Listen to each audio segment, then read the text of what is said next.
Hello and welcome to NB Drives. My name is Nishmanya and today I'm driving the 2023 Kia Seltos facelift. Now the Seltos has always been an important model for Kia, not only because this was the model they entered our market with, but also because of the fact that this SUV was designed specifically for our market. And when they launched it back in 2019, the Seltos took our market by storm, posting some incredible sales figures and really capturing the hearts of Indian buyers. It had great proportions, it had a very feature-rich cabin, and it was spacious and good to drive. All these things combined made it a very good all-rounded package, but the market has evolved over the last 4 years. There are new rivals that have taken the competition a step ahead, and that's why Kia decided to give the Seltos a comprehensive facelift. So I'm going to walk you through all the changes that have happened, both in terms of styling on the inside and outside, as well as the other tweaks that have been made to the Seltos. But the main question here now is whether the Seltos facelift is going to be able to capture the same magic that the original Seltos did back in 2019. Let's find out. Before we jump into the design of the updated Seltos, can we just take a quick second to appreciate this satin grey paint job that comes on the X-Line variant? I know it was offered on the pre-facelift X-Line version also, but Kia has carried this forward, and given that this is one of very few cars that come with a satin paint job in India from the factory, we really do need to appreciate that fact. Also, I think it really looks stunning in person. Now, moving on to the things that Kia has updated with the facelift.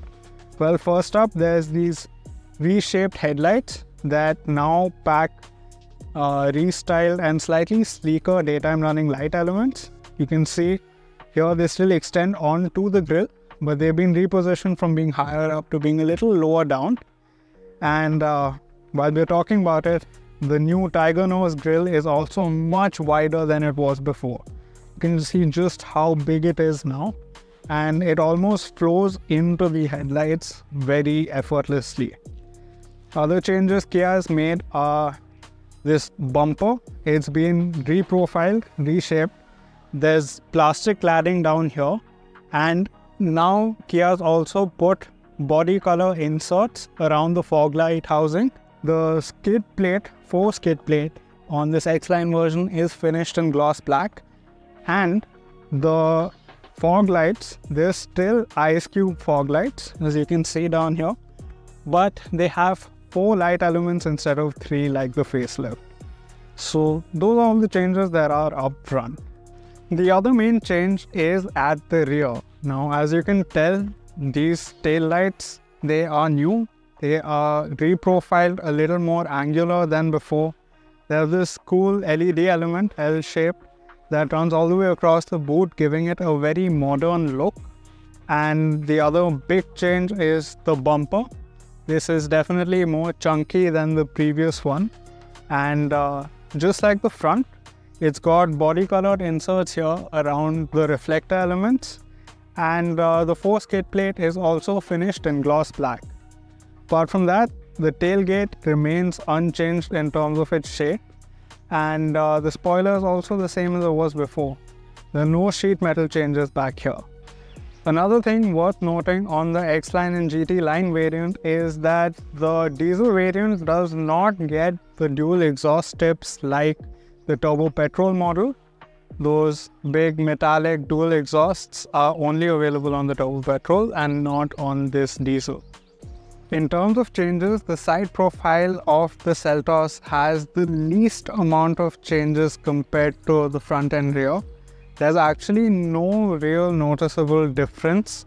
All the sheet metal is exactly as it was on the pre-facelift model. Only difference are these wheels. These are 18-inch diamond cut alloy wheels. They have a slightly petal-like design. I really like them. They look really smart. And I think they suit the Seltos really well. They give it a nice stance. But apart from that, there's no real change on the side. Now I will point out there are a few differences on this X-Line variant compared to the regular model. Those include these gloss black wing mirrors, gloss black side skirt accents, and of course the roof rail is also finished in gloss black. I think Kia has tweaked the styling of the midsize SUV just the right amount to ensure that it's still identifiable as a Seltos while simultaneously also looking more modern and sleek and appealing to new buyers. Kia has given the interior as thorough a refresh as it has the exterior. There's a whole lot of tweaks that have been made to the cabin. The dashboard design has been updated, and most importantly, this dual screen layout. Both of these are 10.25-inch screens, very high resolution, very crisp. I like the UI a lot. It's very slick to operate, and it sits much lower than the old 10.25-inch screen that used to sit right here. That came up quite a ways up on the dashboard and sort of came into your field of vision. And gone are the analog dials. Now there is a whole new digital instrument cluster that gives a lot of information, such as your ADAS features. It'll give you updates on those, blind spot monitor, lane keep assist, those kind of things, even your drowsiness monitor. You'll also get your vehicle information, tire pressure monitor, basic navigation inputs. And Kia has also done something really cool with the dials on the Seltos facelift. There are 3 different drive modes on this model, which is Eco, Normal and Sport. And if you see in Normal, it's got a very classy look to it with purple accents here and there, a metallic finish. If you drop it into Eco, everything becomes blue, slightly darker, dial fonts change. It looks quite cool. And if you put it into Sport, it becomes a little analog in the way it looks, and there's some depth to the animation on the dials, which I think really helps change the mood of the cabin, especially for the driver. Also, all the information that comes on this is very easy to toggle through. You have your different menu buttons right here, and you can just scroll through all the information very easily, which isn't the case with a lot of cars. Sometimes it's quite cumbersome to go through all these things. Now on the screen, you get all the stuff that you would expect. There's connected car features. There is inbuilt navigation, which you can see in terms of just what the traffic looks like. And honestly, it's decent, but you'll probably end up using your Google Maps more often. Now, while on the subject of Google Maps, to access Android Auto, you are gonna have to plug in your phone through a wired cable like this. And only if you do that will you be able to access your Android Auto or Apple CarPlay for that matter, which is a little frustrating in today's day and age. And also worth noting, you're gonna have to use a Type A to Type C port, because the Type C port up here is only for charging. It is not for connecting to Android Auto. Besides that, you also get all the stuff you would expect from your climate settings in here, which let you change the temperatures. But thankfully, Kia has retained physical switches, which I'm so happy about. They are so much easier to use compared to the touch sensitive buttons on the move. I love how it's just like everything's here. You've got your climate buttons, your fan speed, your auto, you can turn off your AC, as we should probably do.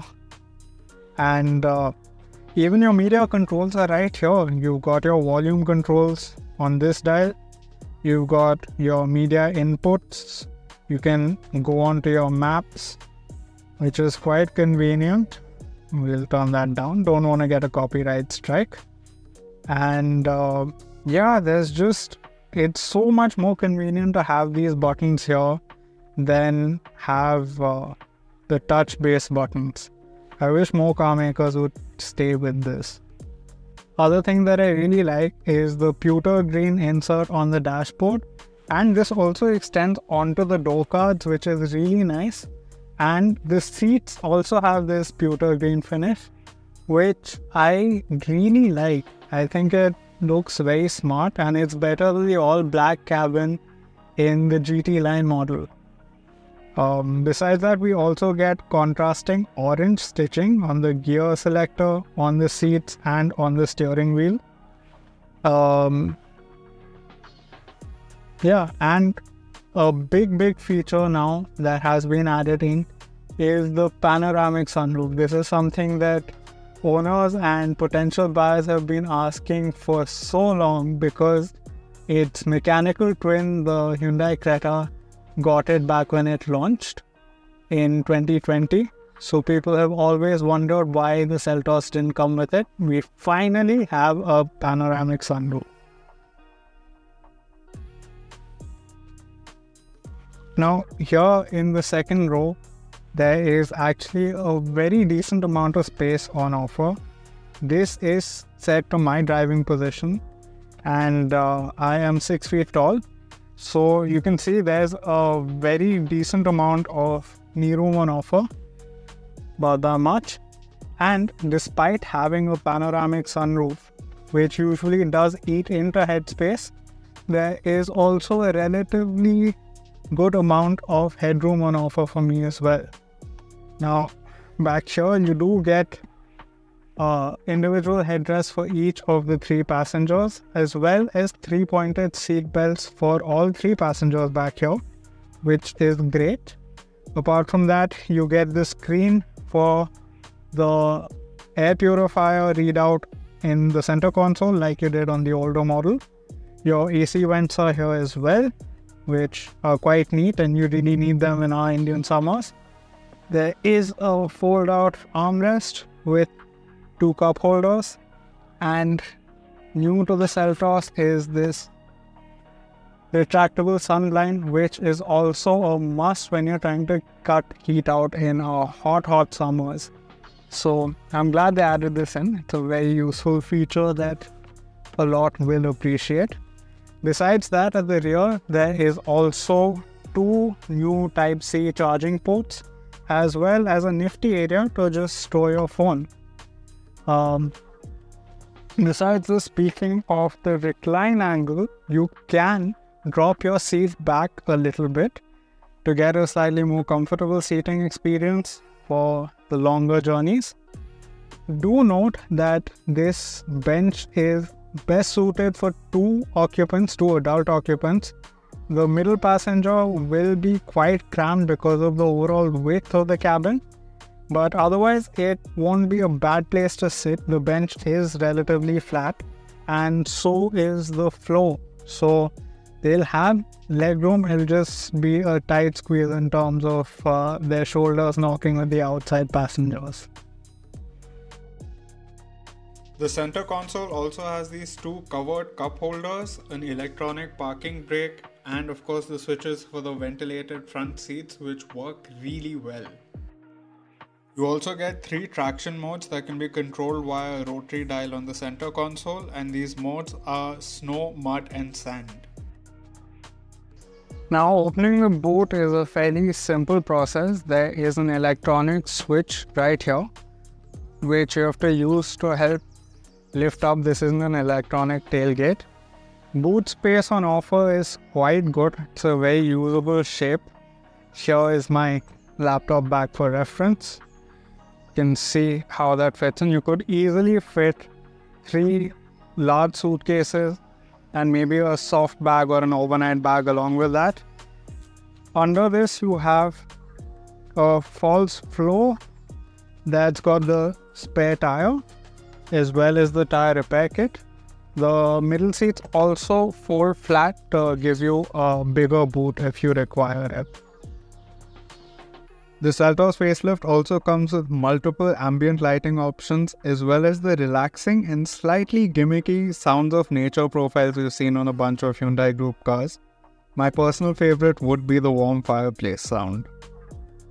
Under the hood, the facelifted Seltos continues to come with 3 engine options. However, the 1.5-litre naturally aspirated petrol engine and 1.5-litre turbo diesel have been upgraded to meet the BS6 Phase 2 emission norms, while there's an all-new 1.5-litre turbo petrol that replaces the old 1.4-litre unit, and it makes more power and torque as well.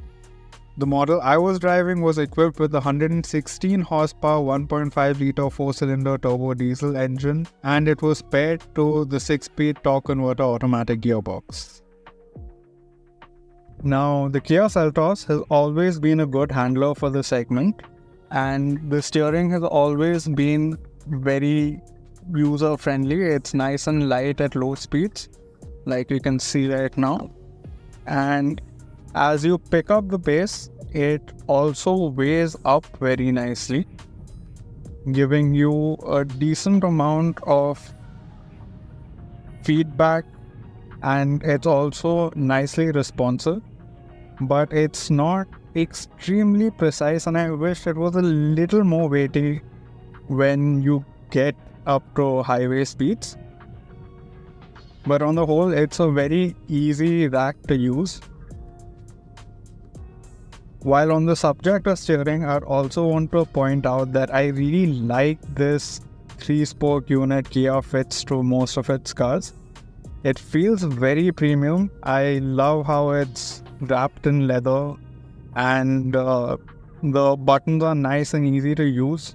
They're all physical buttons, they're not capacitive, which is great.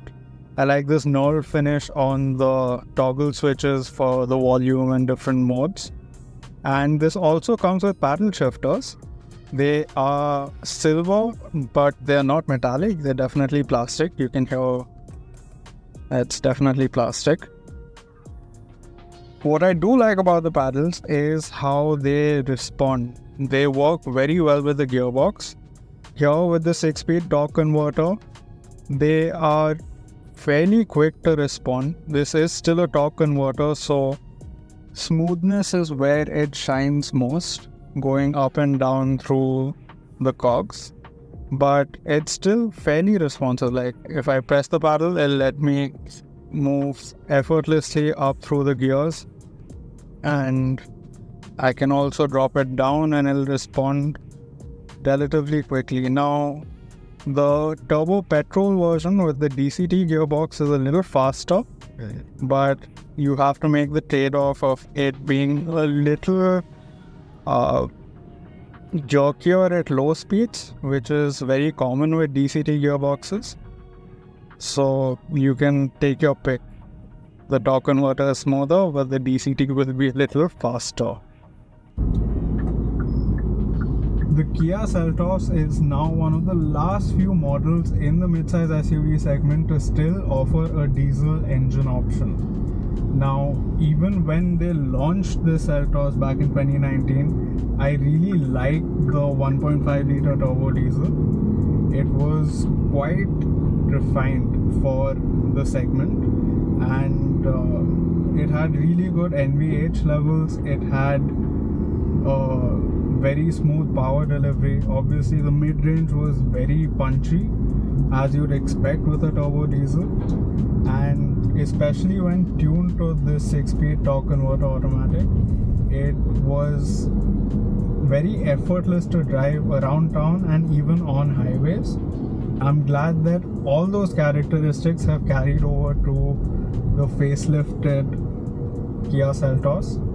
Despite it being updated for the BS6 Phase 2 norms, the engine has not really changed much in terms of how it feels, in terms of power delivery, or in terms of refinement. It's still a fairly refined unit. Now, it is a diesel engine, and that means that it is going to have a little bit of grumble as you step on the accelerator and get higher up in the rev range. Especially after the 3000 RPM mark, the diesel engine definitely becomes more audible in the cabin, but it's very livable, and what really makes up for the noise is how punchy this engine feels around town. Kia has also retuned the suspension of the Seltos facelift, which is quite uncommon for a facelift. They usually don't mess around with the mechanicals too much, but they have made the front suspension a little stiffer and they've made the rear suspension a little softer. This makes, according to them, the ride better as well as the handling, and I definitely feel it from behind the wheel. The Seltos now has a more composed ride, be it at low speeds or at high speeds. It soaks up the road imperfections, small and medium size, very well, despite riding on larger wheels. This one is currently riding on 18-inch wheels, and it is as good. Actually, it's better than the pre-facelift model in terms of its ride comfort at low speeds. And even as you pick up the pace, the ride is still very sorted. It doesn't introduce a lot of vertical movement. It feels very stable, and that's a great thing for the Seltos, as it makes it a very nice highway cruiser. In my opinion, the Seltos currently has one of the best handling to ride comfort balances in the segment. So the Kia Seltos facelift comes with a whole suite of safety equipment, specifically level 2 ADAS features, and these include a lot of things, including this nifty little lane change assist, which is essentially cameras on either wing mirrors that come on to help monitor your blind spot when you're changing lanes. It's a really nice touch, and I love how it's implemented in the digital display dials. Apart from that, you get things like lane change assist, you get things like lane keep assist, and you even get a driver drowsiness monitor that makes sure that you're not too fatigued while driving, which is a great touch, especially for long distance driving. Then there's of course the other safety features like front and rear parking sensors, 360-degree cameras, which in this implementation are very nice. They are nicely detailed, quite crisp. There's some other cool features like the exit warning, which uses the sensors around the car to make sure that there's no oncoming traffic when you're getting out of the car. So it'll warn you if you're going to open the door onto oncoming traffic to prevent any incidents from happening. I also really like the head-up display. It is quite clear and nicely implemented. You can raise or lower it from a button down here, and it does provide plenty of useful information. Things like your speed, your basic navigation inputs. It also gives you blind spot monitor warning, which is quite cool that it's up right in front of you as well as on the wing mirrors. And you also get the speed limits on this. To answer the question I posed at the start of the video, yes, I do think that the Seltos facelift has done enough to recapture the magic as it did back in 2019 when it was first launched. The styling has been thoroughly reworked to make it look fresh and appeal not only to new buyers but also existing customers. The interiors have also been thoroughly revamped, giving it a much nicer look and making it feel much better in certain parts, as well as adding a whole host of new features to the cabin. The slight mechanical tweaks have also benefited the Seltos manyfold. However, it's not like the competition is miles behind. Models like the Volkswagen Taycan and Skoda Kushaq will offer a better driving package, while the Toyota Urban Cruiser Hyryder and the Maruti Suzuki Grand Vitara will offer strong hybrid powertrains which offer better mileage. Even something like the MG Aster will offer a better value proposition in terms of price to features offered ratio. And the Honda Elevate is one of the most affordable mid-size SUVs in the market right now. But in terms of an all-rounder, when you consider features, powertrain, space on offer, comfort, nothing comes as close to the Seltos as the Creta. And with this facelift, I think Kia has done enough to keep that at bay, at least till the Creta facelift arrives. I hope you guys enjoyed the review of the Kia Seltos facelift. As you can probably tell from this video, I really like this SUV. I think it's probably one of the best all-rounded mid-size SUVs you can currently buy in our market right now. I'd love to know your thoughts and opinions on the Seltos facelift, as well as what your favorite mid-size SUV or SUV under the rupee 25 lakh mark is in India right now. Do comment below, let me know about that. And if you enjoyed this video, do hit that like button, consider subscribing, and do share this video with anyone else who you think would like this sort of automotive content. There's a whole lot headed your way in the future. My next video will go live next Friday. Do stay tuned for that, and till then, cheers!